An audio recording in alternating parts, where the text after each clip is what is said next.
comme on le dit, MC1 a signé un contrat avec un label qui s'appelle My Major Company, avec l'appui de Kijivara. C'était un contrat très léger.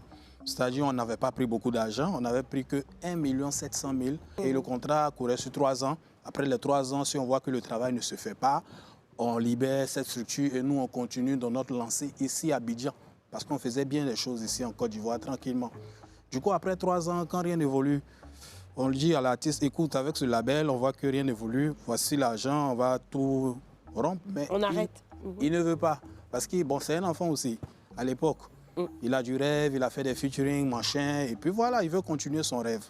On essaie de patienter, à chaque fois on est interpellé de part et d'autre.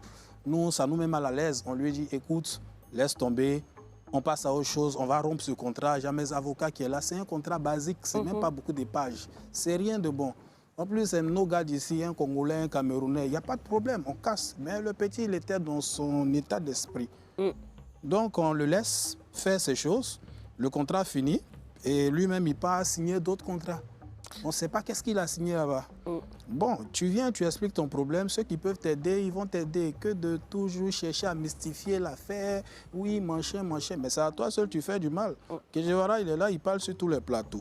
S'il y avait des preuves que Kijivara avait signé un tel accord, il avait pris des milliards, il avait fait ceci, je pense qu'aujourd'hui, avec les réseaux TikTok, les panels TikTok de part et d'autre, mais ils vont faire sortir et puis Kijivara est soigné.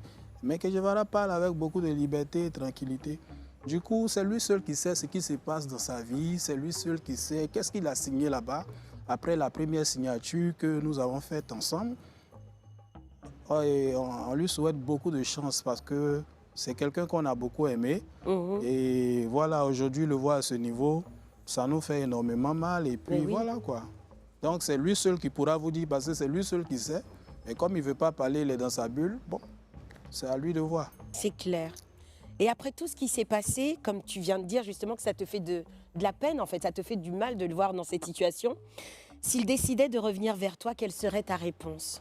Bon, ça ne sera pas possible parce que moi-même, on va se dire, je n'ai même plus le temps. Parce que la production d'MC1, c'était en 2012. J'étais encore vraiment très libre. De un, je n'avais pas d'enfants, de charges, de CI Habitat, tout ça. Produire un artiste, ce n'est pas seulement les moyens, c'est aussi s'investir, c'est de mettre du temps, c'est réfléchir, stratégie et tout ça. Moi, je ne peux pas produire un artiste et puis le laisser là en train de tourner en rond.